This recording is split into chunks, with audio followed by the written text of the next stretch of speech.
नमस्कार, मैं श्रीमती प्रेम परिहार, सहायक आचार्य, राजकीय भांगड़ महाविद्यालय डीडवाना।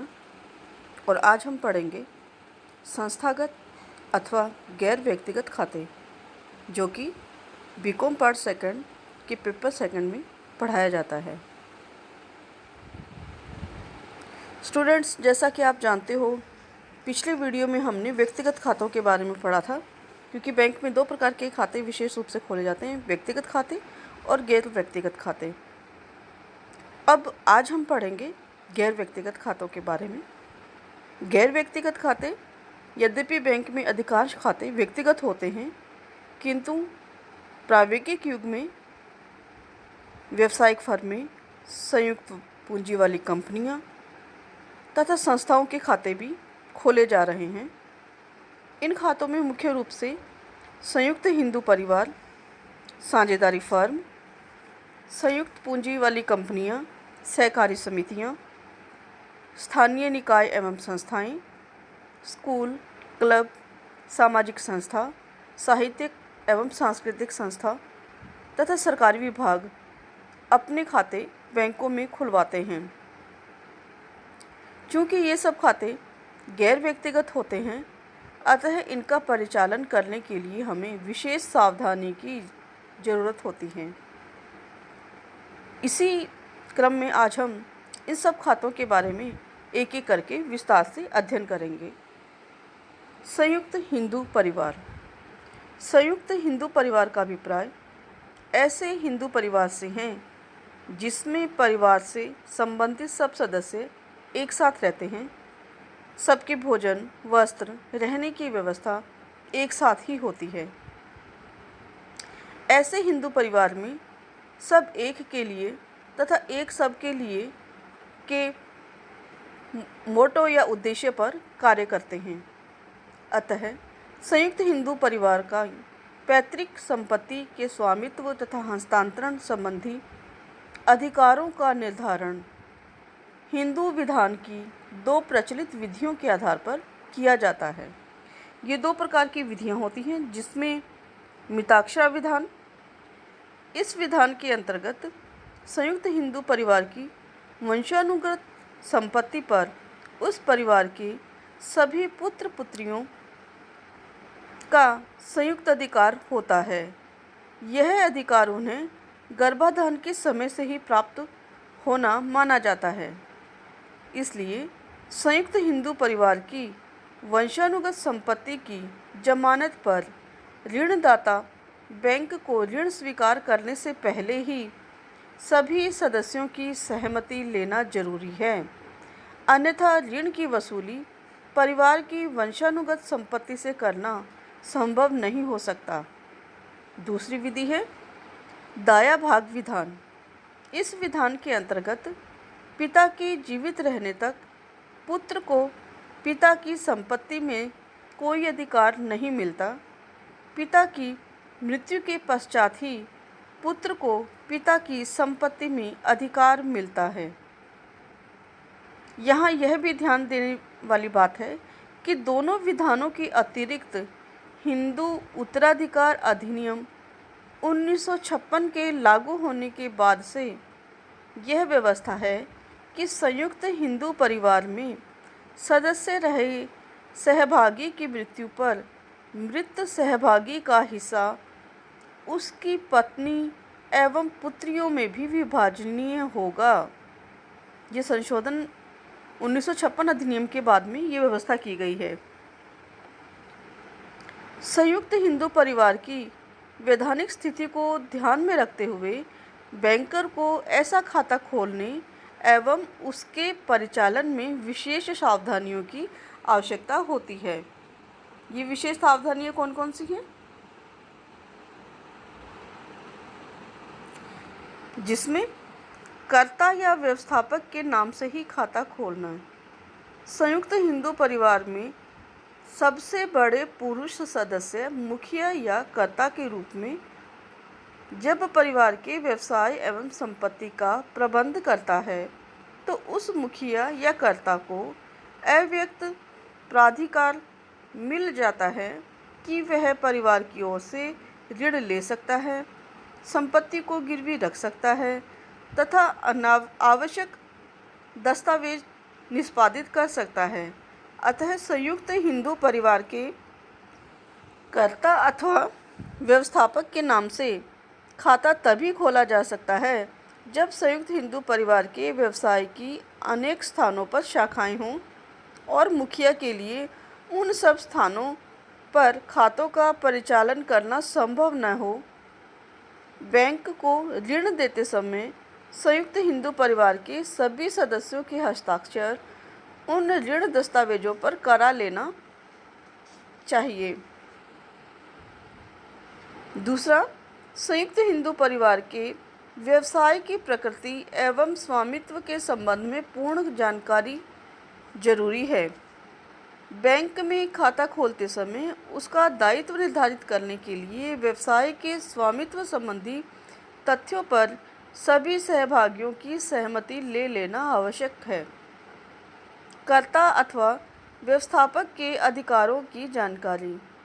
संयुक्त हिंदू परिवार के व्यवसाय में कर्ता अथवा व्यवस्थापक को परिवार की ओर से कानून कई अधिकार देता है, जैसे कि पारिवारिक व्यवसाय के संचालन हेतु ऋण लेना, पारिवारिक संपत्ति को गिरवी रखना, परिवार की ओर से आवश्यक दस्तावेजों का निष्पादन करना, परिवार की ओर से भुगतान लेना या देना, परिवार की ओर से विवादों का निपटारा करना। किंतु कर्ता या मुखिया परिवार के सभी सदस्यों की सहमति के बिना पारिवारिक संपत्ति से नया व्यवसाय शुरू नहीं कर सकता, न ही उसके संचालन के लिए ऋण ले सकता है। संपत्ति की प्रतिभूति पर लिए गए ऋण से संपूर्ण परिवार का लाभान्वित होना जरूरी है, यानी कि ऋण पारिवारिक आवश्यकता की पूर्ति हेतु लिया जाए, यह जरूरी है।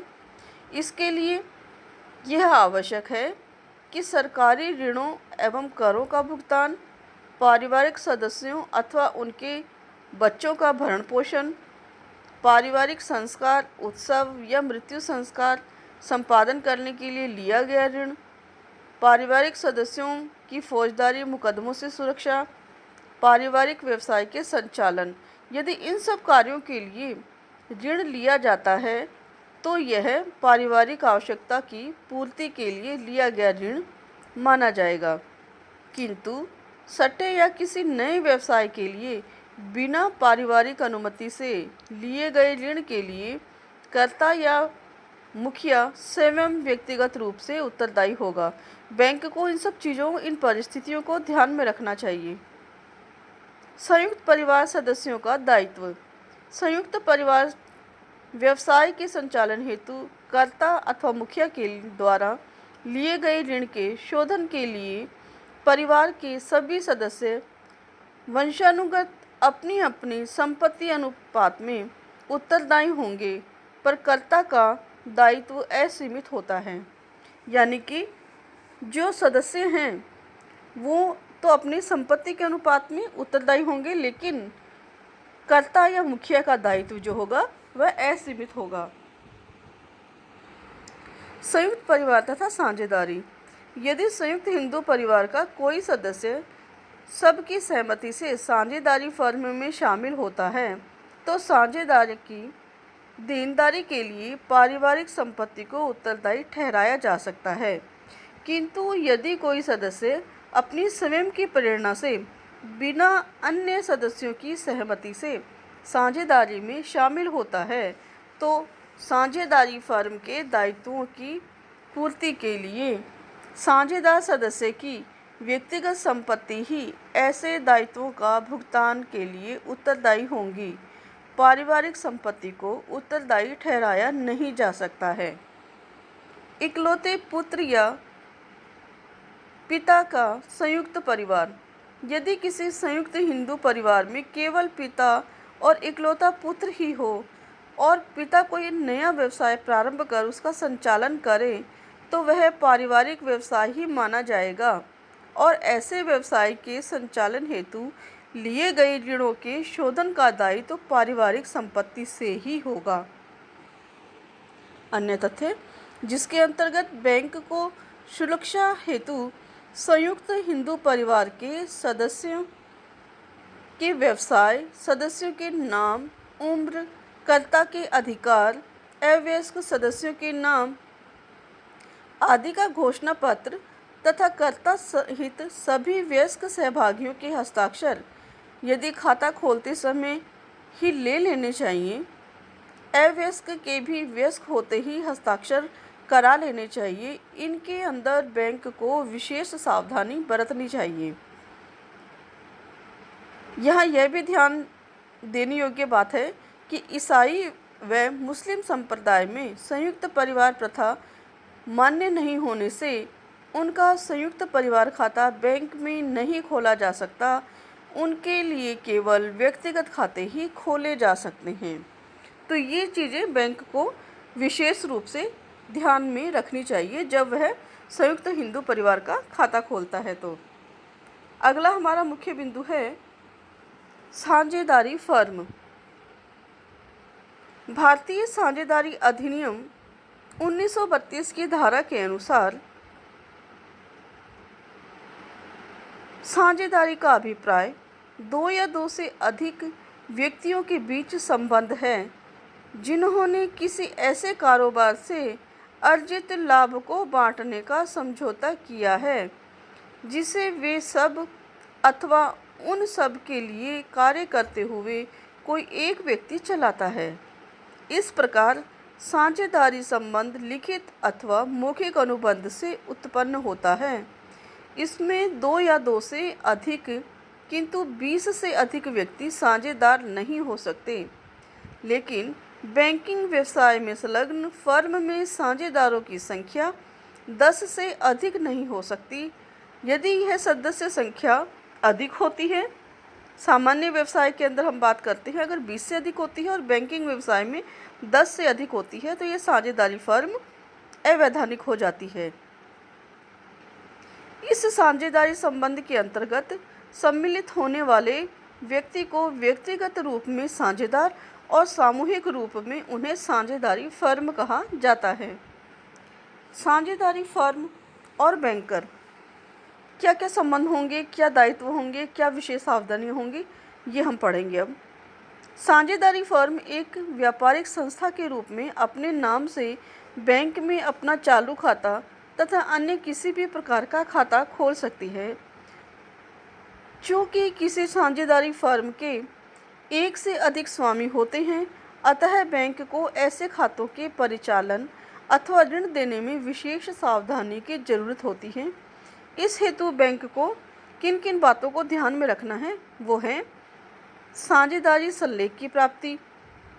साझेदारी का प्रादुर्भाव दो या दो से अधिक व्यक्तियों के बीच अनुबंध से होता है।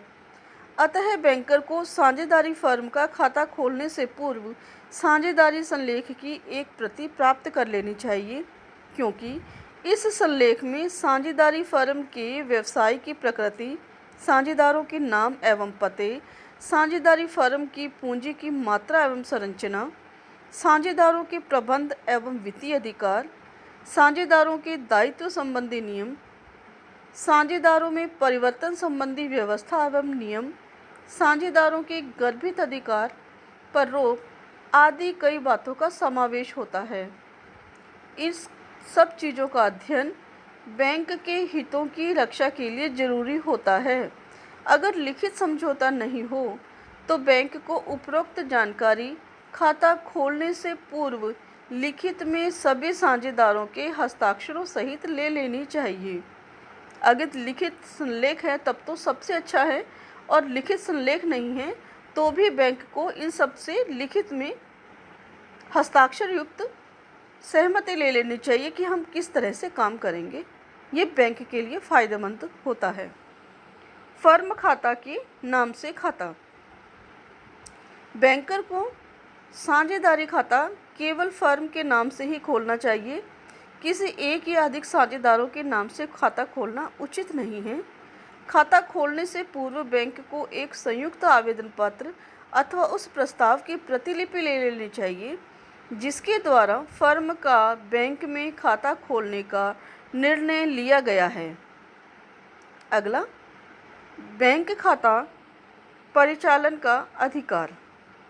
साझेदारी फर्म का खाता खोलने से पूर्व बैंक को साझेदारी संलेख से अथवा तत्संबंधी प्रस्ताव से यह ज्ञात हो जाता है कि फर्म का खाता खोलने का तथा उसके परिचालन का अधिकार किस किस साझेदार को है। साझेदारी फर्म के नाम खाता खोलते समय प्राय फर्म के सभी साझेदारों का एक संयुक्त आवेदन पत्र बैंक के निर्धारित प्रपत्र पर उनके हस्ताक्षर युक्त प्राप्त होने आवश्यक हैं। सामान्य अवस्था में प्रत्येक साझेदार फर्म के प्रतिनिधि के रूप में बैंक पर चेक लिख सकता है, शोधी बैंक उसका भुगतान कर सकता है, किंतु यदि साझेदारी संलेख या प्रस्ताव या आवेदन में किसी एक या कुछ साझेदारों को ही फर्म के खाता परिचालन के लिए अधिकृत किया गया हो अथवा किसी एक साझेदार के इस अधिकार पर प्रतिबंध लगा दिया गया हो, तो बैंक को उस के संदर्भ में प्राप्त दिशा अनुदेश के द्वारा ही कार्य करना चाहिए। यानी कि अगर साझेदारों ने किसी साझेदार को खाता परिचालन पर रोक लगा रखा है और बैंक उसके नाम से कोई व्यवहार करता है, तो यहाँ साझेदारी फर्म जो है वो उसके लिए दायी नहीं होगी। बैंकर को ये ध्यान रखना है कि प्रस्ताव में कौन उसका खाता संचालन कर सकता है, कौन खाता खोल सकता है, इन सब चीज़ों पर विशेष रूप से निगरानी रखनी आवश्यक है। बाहरी व्यक्ति को फर्म खाता संचालन का अधिकार। सभी साझेदारों की लिखित सहमति से फर्म के खाते के परिचालन के लिए साझेदारों के अलावा किसी अन्य बाहरी व्यक्ति को भी नियुक्त किया जा सकता है, किंतु कोई भी एक साझेदार या कुछ साझेदार अपने इस अधिकार को किसी अन्य व्यक्ति को हस्तांतरित नहीं कर सकते। फर्म अगर चाहे तो वह लिखित में किसी अन्य व्यक्ति से अपने खाता संचालन का काम कसवा सकती है, लेकिन कोई अकेला साझेदार अगर ये चाहे कि मेरा काम कोई अन्य व्यक्ति करेगा तो ये संभव नहीं है। बैंकर को इसके बारे में ध्यान रखना चाहिए। फर्म के खाते संचालन पर रोक। यद्यपि साझेदारी फर्म के खाते के संचालन का अधिकार किसी एक या कुछ साझेदारों को दिया जा सकता है और वे आहरण के लिए चेक लिख सकते हैं, किंतु कोई भी साझेदार ऐसे अधिकृत साझेदारों के चेक रुकवाने का अधिकारी है, पर कोई भी सोधी बैंक इस अधिकार की अवहेलना करने का दोषी माना जाएगा। अगला है फर्म के लिए ऋण लेना, गारंटी देना, संपत्ति को गिरवी रखना, हुंडी बिल लिखना अथवा उनका पृष्ठांकन करना। फर्म के सभी साझेदारों की सहमति के बिना न तो फर्म के नाम से कोई ऋण लिया जा सकता है, न ही फर्म की संपत्ति को गिरवी रखा जा सकता है। इसके लिए सभी साझेदारों की स्वीकृति आवश्यक होती है। इसी प्रकार फर्म की ओर से हुंडी या बिल लिखने या उसका पृष्ठांकन करने के लिए भी सभी साझेदारों की सहमति होना आवश्यक है।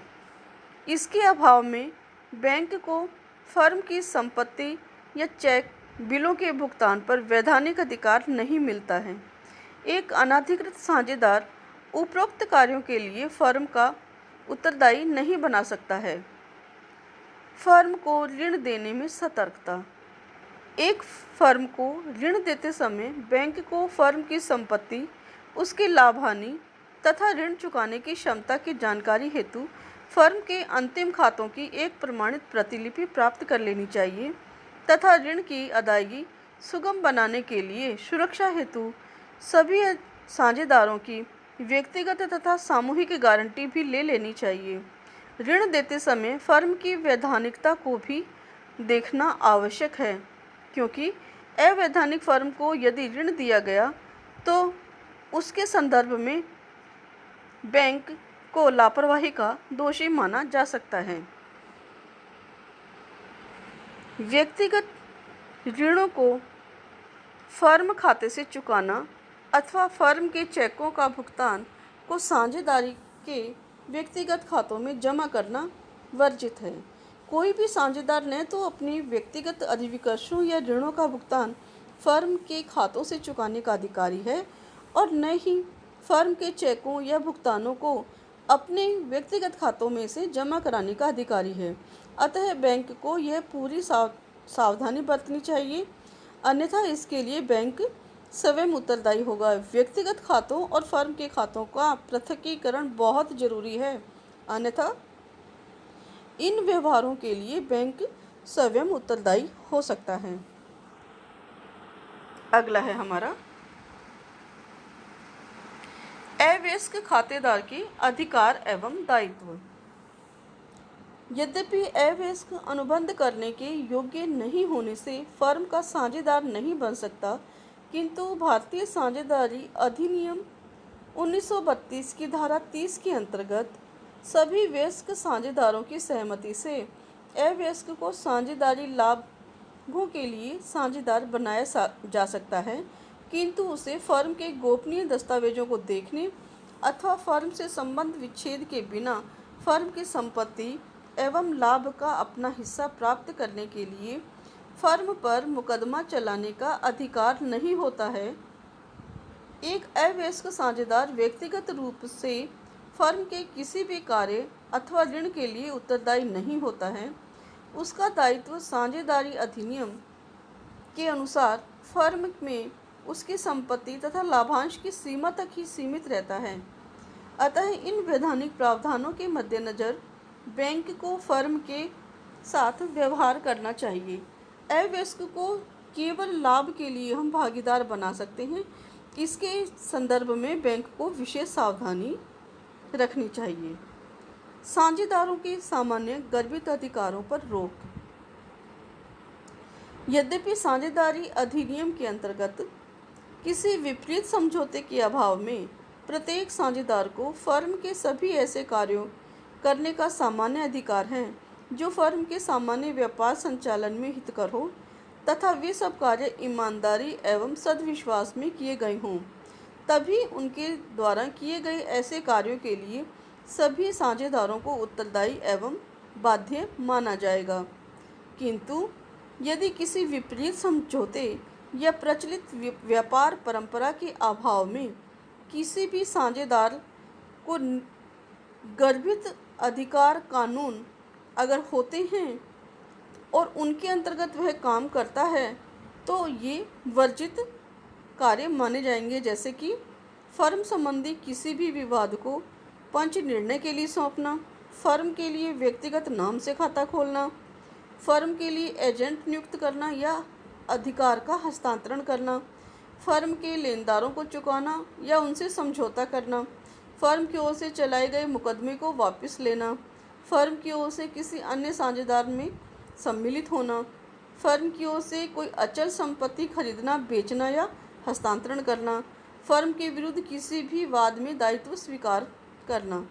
अधिनियम की धारा 20 के अंतर्गत आपसी समझौते से गर्भित अधिकार को संकुचित करने या बढ़ाने का अधिकार फर्म के सभी साझेदारों की स्वीकृति में ही निहित होता है, किंतु ऐसे परिवर्तन का प्रभाव तीसरे पक्ष में तभी पड़ेगा जबकि उसे ऐसे परिवर्तन की पूर्व जानकारी हो। यहाँ ये ध्यान देना है कि सामान्य गर्भित अधिकार जो हैं उनके संदर्भ में बैंक को विशेष सावधानी रखनी है। साझेदारी फर्म में नए साझेदार का प्रवेश। साझेदारी अधिनियम में फर्म के सभी पुराने साझेदारों की स्वीकृति से ही कोई नया साझेदार बनाया जा सकता है। अतः नए साझेदार अथवा साझेदारों के प्रवेश पर बैंक को फर्म का पुराना खाता बंद कर नया खाता खोलना चाहिए।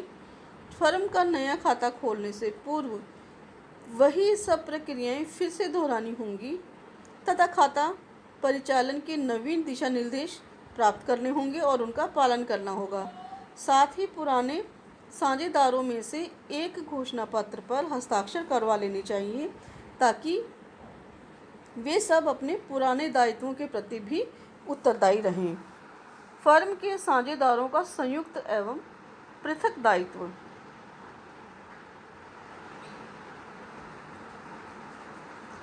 भारतीय साझेदारी अधिनियम के अनुसार फर्म का प्रत्येक वयस्क साझेदार अपनी अपनी साझेदारी की अवधि में सभी अधिकृत कार्यों के लिए अन्य साझेदारों के साथ संयुक्त रूप से तथा पृथक पृथक रूप से उत्तरदायी होता है, यानी कि वह दोनों ही प्रकार से उत्तरदायी होता है।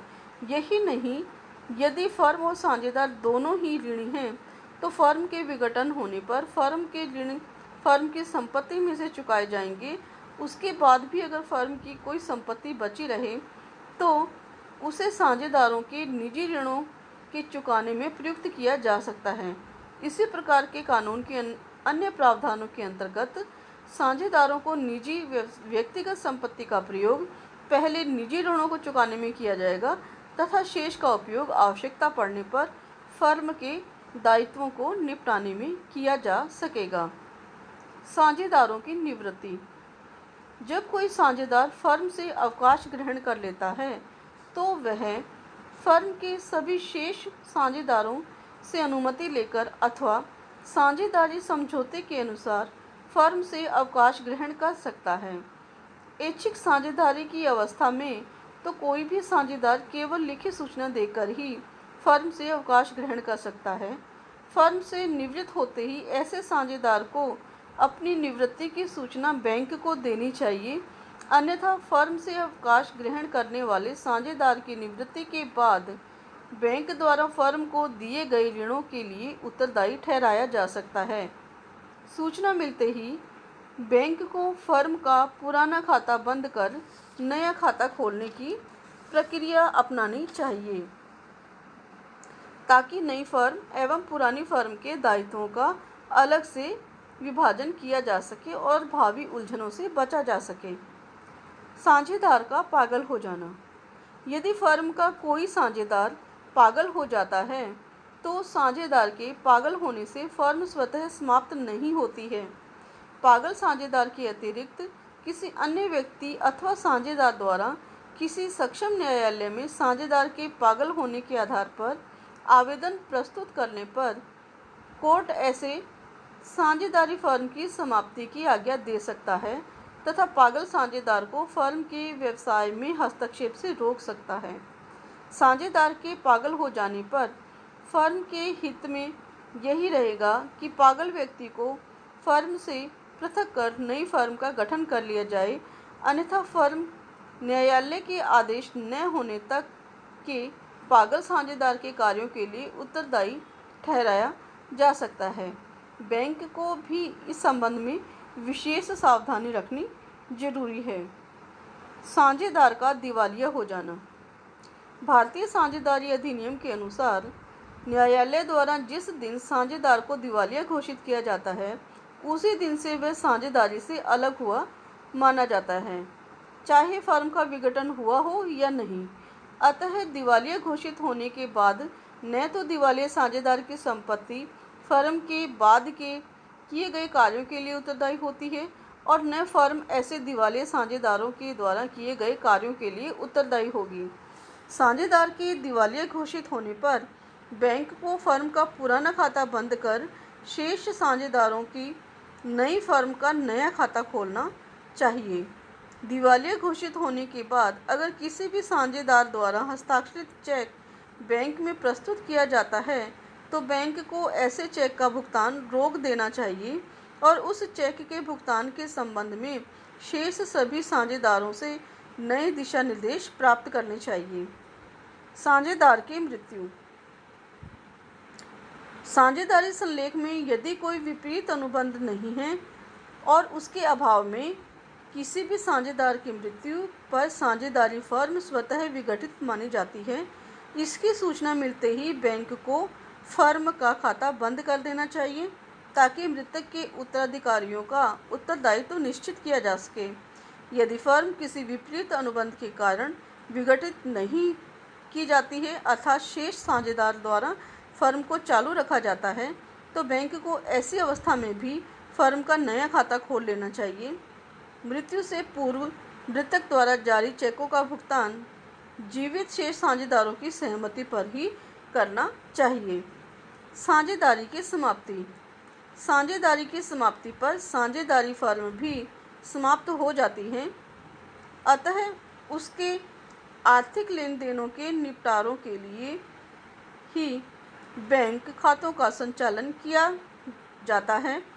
अतः बैंक को सरकार द्वारा साझेदारी फर्म के निष्पादक नियुक्त होने के पश्चात बैंक खाते में जमा राशि उसे सौंप देनी चाहिए। इस प्रकार स्पष्ट होता है कि फर्म के संगठन में होने वाले किसी भी परिवर्तन, यानी कि साझेदार का अवकाश ग्रहण करना, दिवालिया या पागल हो जाना, नए साझेदार का प्रवेश आदि में बैंक को फर्म का खाता बंद करने की वैधानिक अनिवार्यता नहीं होती, लेकिन फिर भी बैंक को अपने हितों की रक्षा करने के लिए और पुराने खातेदारों के दायित्व को सुनिश्चित करने के लिए पुराना खाता बंद कर नया खाता खोलना उचित माना जाता है और बैंक को ऐसा करना भी चाहिए। भारत में साझेदारी फर्म का पंजीयन अनिवार्य नहीं। यहाँ यह उल्लेखनीय है कि भारत में साझेदारी अधिनियम के अंतर्गत फर्म के पंजीयन को करवाना अनिवार्य नहीं है, क्योंकि यह फर्म तथा साझेदार अलग अलग अस्तित्व नहीं माना जाता है। उनका दायित्व संयुक्त और व्यक्तिगत दोनों रूप में माना जाता है। ये आपको ध्यान में रखना चाहिए।